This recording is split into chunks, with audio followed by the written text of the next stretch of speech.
and welcome to the Core Connection. I'm Mira Rubin here with you on Enlightened World Network, and today's topic is inconstancy. And we're living in such a profound time of change that it's a particularly relevant topic, I think. So it should be fun.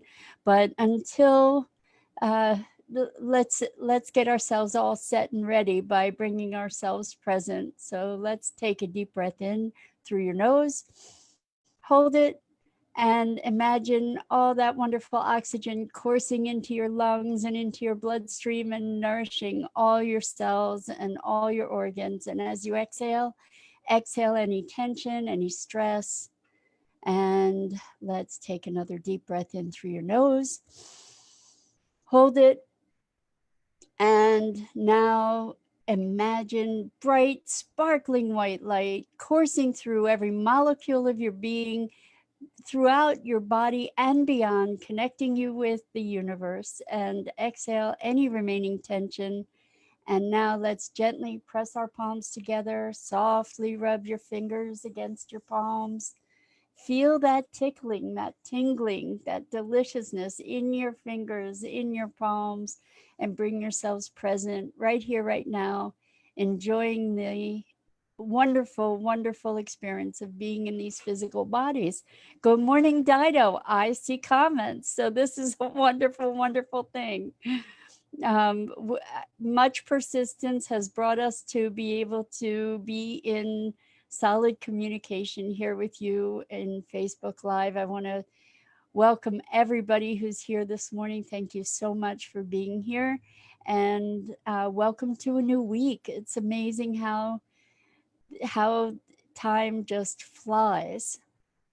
Anyway, so we're going to talk about inconstancy today and how we tend to live our lives as if things are always going to remain the same. And what we've gotten to discover in a very dramatic way through this experience of COVID is that life can be very unpredictable. And recognizing that in fact life is unpredictable, although there are certain probabilities that make things look constant. There's a higher probability that the sun will rise tomorrow than that it won't. There's a higher probability that the things that you have anticipated in terms of your meetings or your commitments through the day are going to remain consistent. um, the truth of it is that yes, there are these probabilities, and we impact those probabilities through our intention and expectation. And so there's a lot of things around this constancy idea that I want to discuss. But the first thing that's coming to mind is this notion that we really do impact our experience, not just through our perception, our thinking, but also largely through our intention. And there's a wonderful, wonderful organization called PEAR, PEAR, I believe.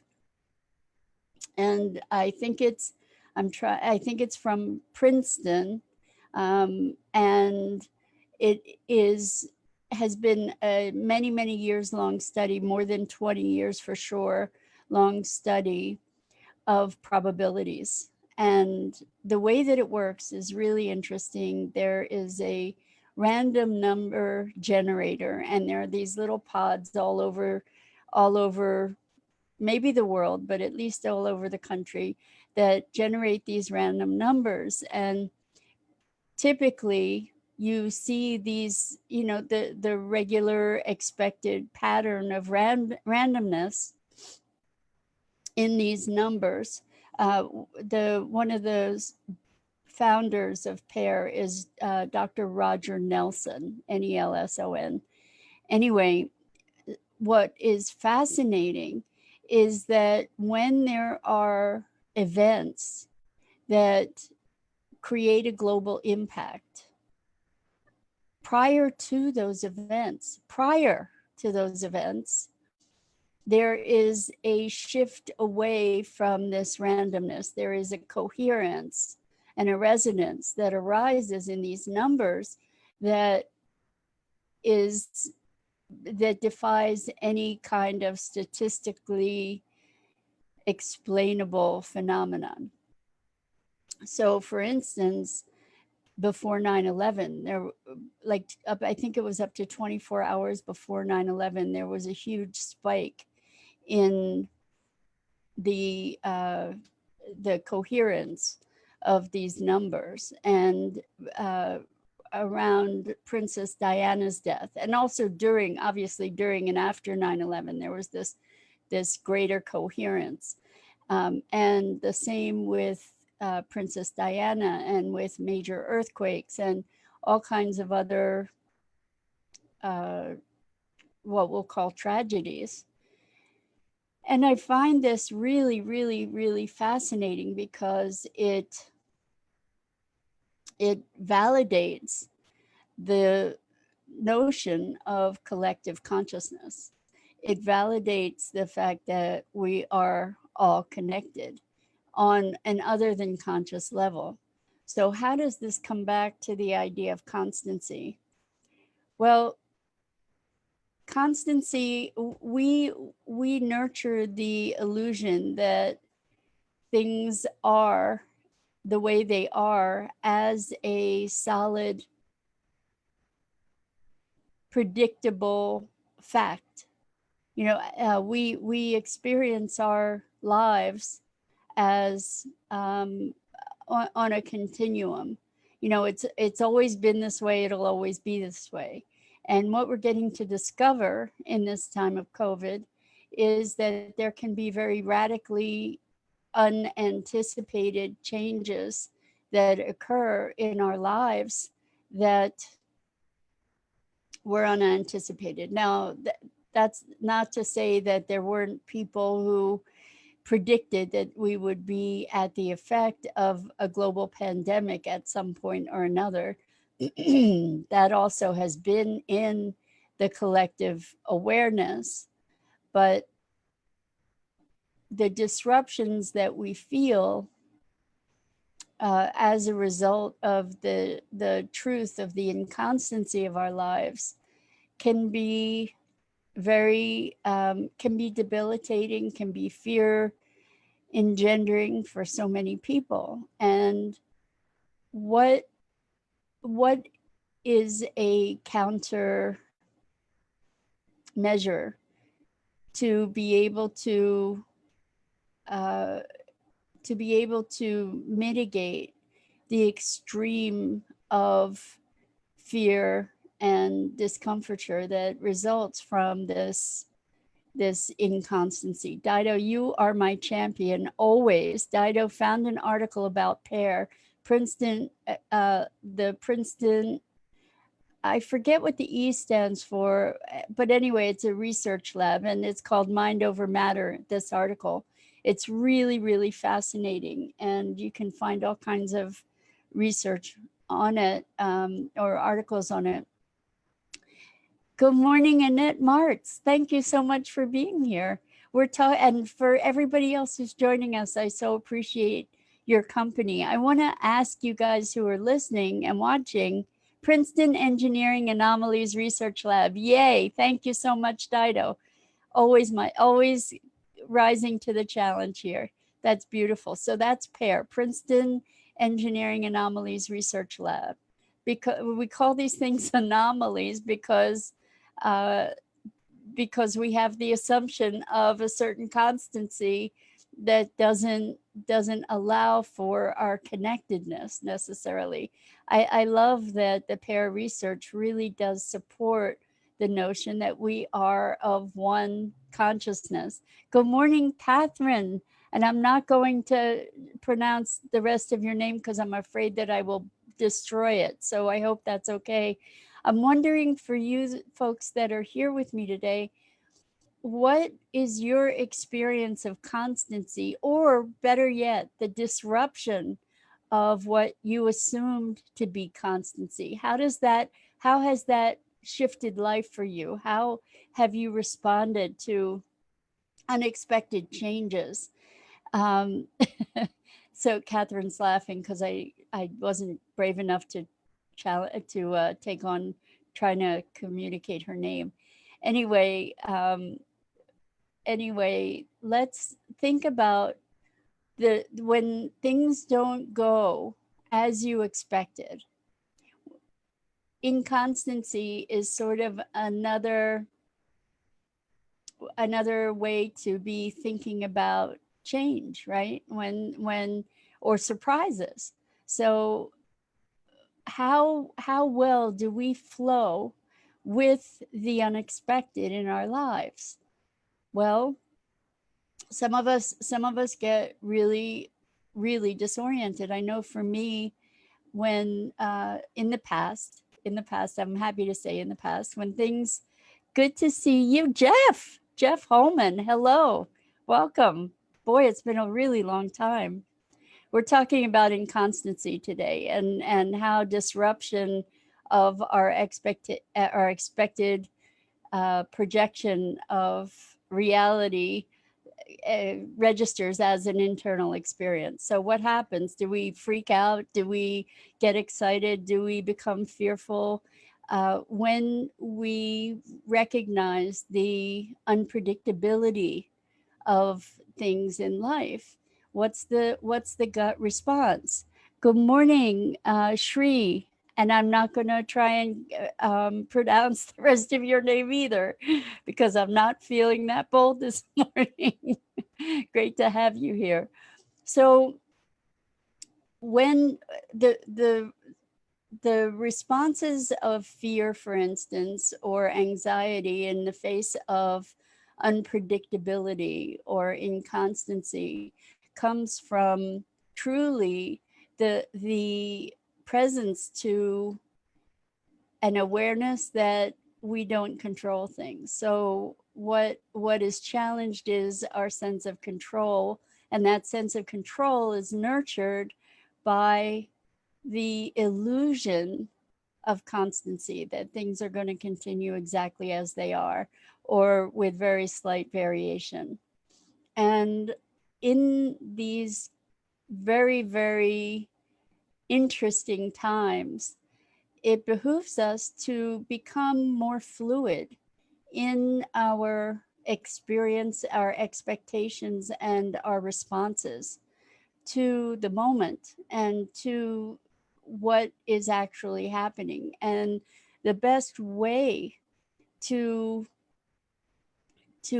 find a richer capacity for responsiveness, responsibility, being able to respond fluidly and appropriately to the call of the moment, is by being present, is by finding a deeper connection to the present moment. And how can we do that?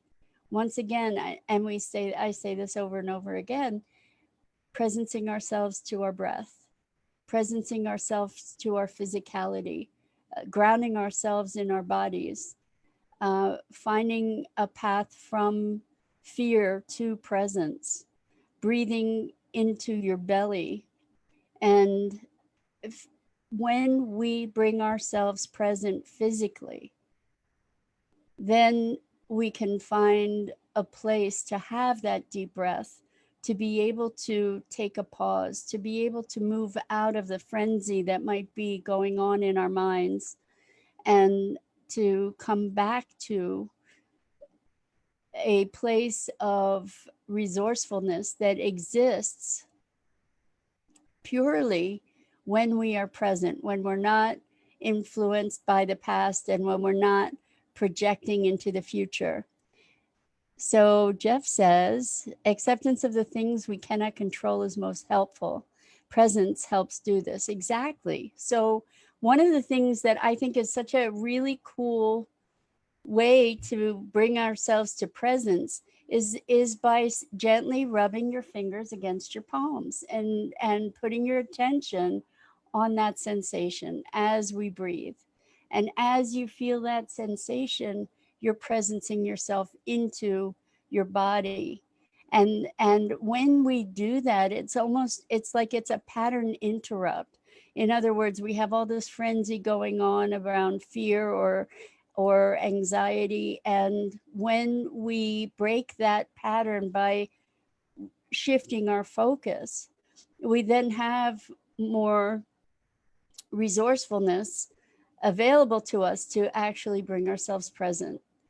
And I wonder, um, with inconstancy, how does it show up for you in your life? Have you had encounters with other people where all of a sudden you're in a conversation or in some kind of engagement with another person, and things take a left turn out of nowhere, and all of a sudden you end up in a place in relationship that sort of shatters your experience of reality.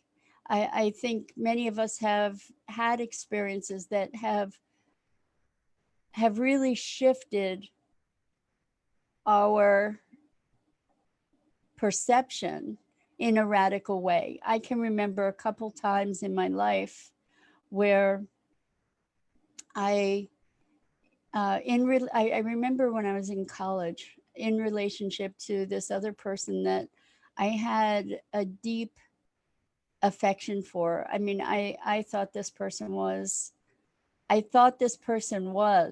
the key, is I thought that this person was all these things, and a circumstance happened. I don't even remember exactly what the circumstance was, but it completely misaligned with all the projections that I had had about who he was.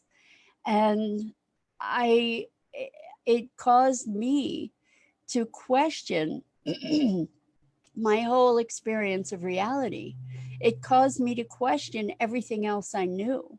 And it was a crisis of meaning for me, a crisis of identity, even, because all of a sudden something that I thought I knew was was shattered. Like this, something that I knew in my being, or I thought I did, was shattered. And it was a very, very profound shift for me. And I at that time I was not anywhere near as aware of my inner workings and the dynamics of that make me me.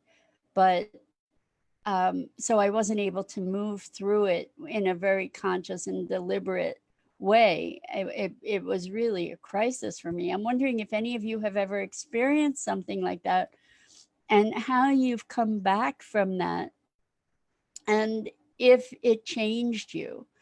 You know, if it was one of those pivotal experiences for you that made you redefine your very identity, your very sense of yourself.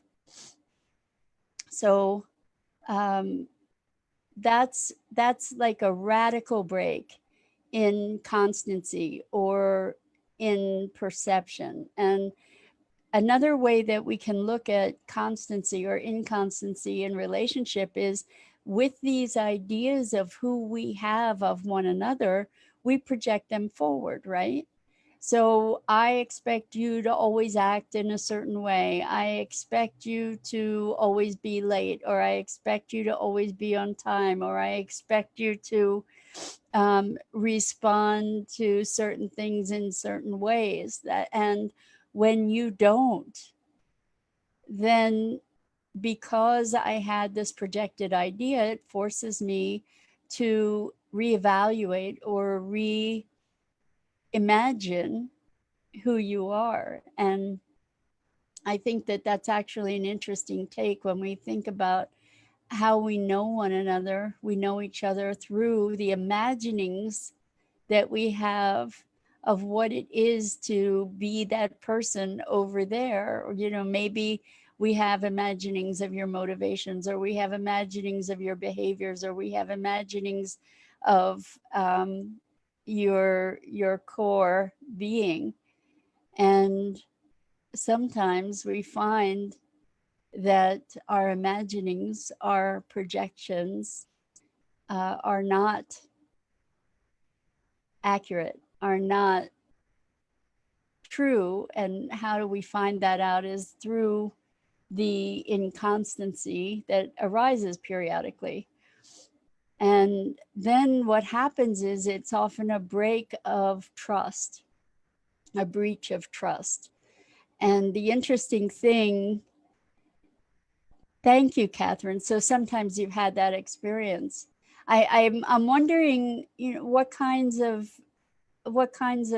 ways these experiences of inconstancy shape you, and what kinds of responses you bring to these moments. Because surprise can be a wonderful thing, and it can be a disorienting thing, and I say surprise meaning moments of nonlinear change. That's what we'll call it, nonlinear or unexpected outcomes.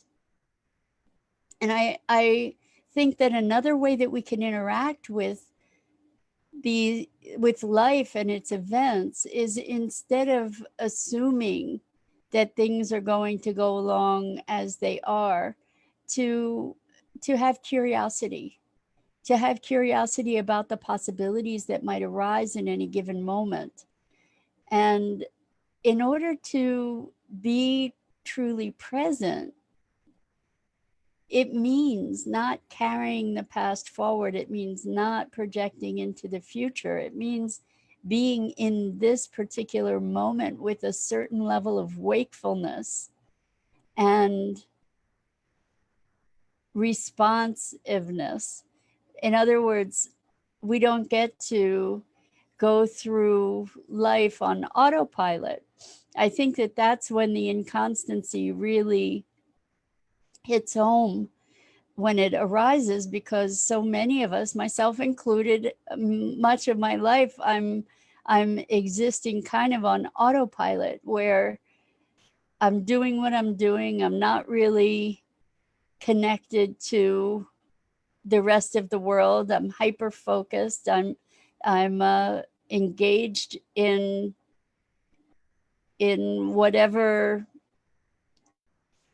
common dynamic that characterizes my life. And I'm wondering, what would it be like to be able to be more present to curiosity in any given moment, to be coming from the place of being, and I've spoken about this a lot, is coming from a place of beingness, connection, and allowing the things that are occurring as results in the world, or occurring as productivity in the world, have those things show up as a byproduct of the beingness that we are.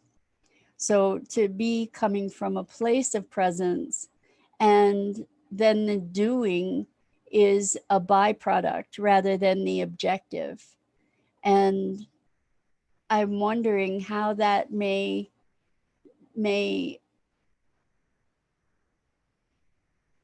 allow us to be less reactive to inconstancy when things shift, and we'll be more lithe and more capable of responding in that moment in an appropriate way.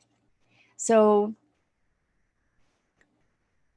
when we have an attitude of curiosity, Catherine says, I draw within and know everything is working for our highest trials makes us grow. For our highest trials make us grow. Catherine, what you're saying is so important. The vantage point from which we interpret life makes all the difference. And frankly, exactly what you're saying has been such a profound tool for me in life, is that everything is perfect. And that may sound really Pollyanna, particularly if you're experiencing trials and tribulations, if you're experiencing hardships. It may be particularly hard to imagine that the moment is perfect. And the bottom line is that we get to choose our response. And the more present we are, and the more, I think, the more trusting we are that life is unfolding in its perfection, the greater our capacity to choose how we respond to a given moment. And when we're experiencing a hardship, we do get the opportunity to ask, what is the gift in this? What is the opportunity in this? And to be operating from that place is an expansive experience, or produces an expansive experience of life, and an embracing of life rather than the resistance to it. And ultimately, the inconstancy of life. Catherine says, yes, yes, yes. We get each other here, Catherine, I think. The inconstancy of life gives us the opportunity to rise to choice and presence and our own our own evolution as we receive whatever circumstances present themselves as something that is there as an enrichment. And when we work from that assumption, then we actually do create the experience of enrichment. So Catherine says, definitely. We're definitely on the same page. So I think, unless you have any other comments to add this morning, I think that might be it. I so appreciate you joining me here on the weekdays. I'm here at 9 a.m. Eastern time, every weekday morning, and this is the Core Connection. And we're here through Enlightened World Network. So if you check out their Facebook page, Enlightened World Network, there's all kinds of amazing programming there. And Jeff says, how you respond to change hopefully changes once you realize some things are beyond your control. Exactly, exactly. That presence you speak about is key. Others around you may not always be as present and miss the banana boat, so to speak.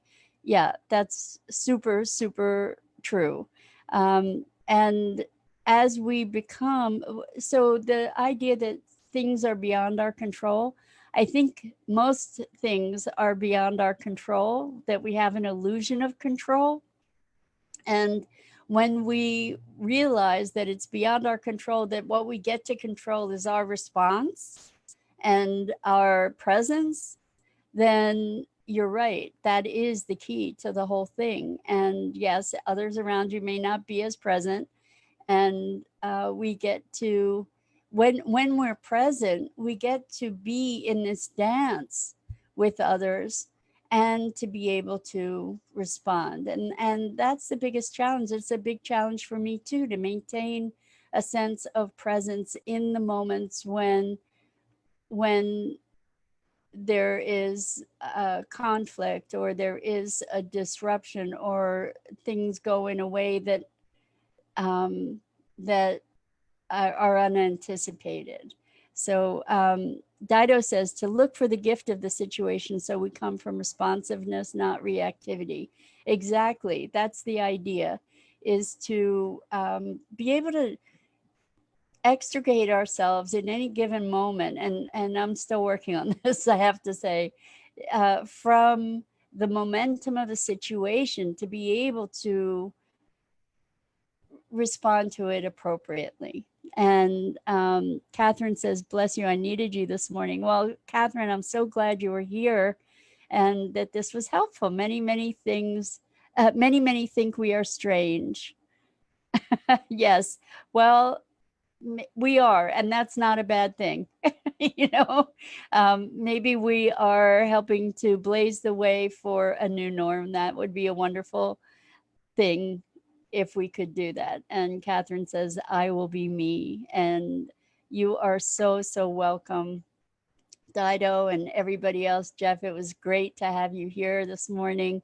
Being present gives you a better sense of true power. Actually, 100%, that is where power resides, is in presence, because it gives us all the capacity to respond in an appropriate way to the requirements of the moment. So, on that note, thank you all. This has been such a treat for me to engage with you.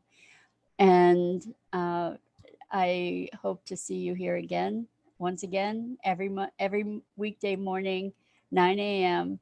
at Eastern Time. This is the Core Connection. And so much love and compassion for you. Until next time, we'll see you soon.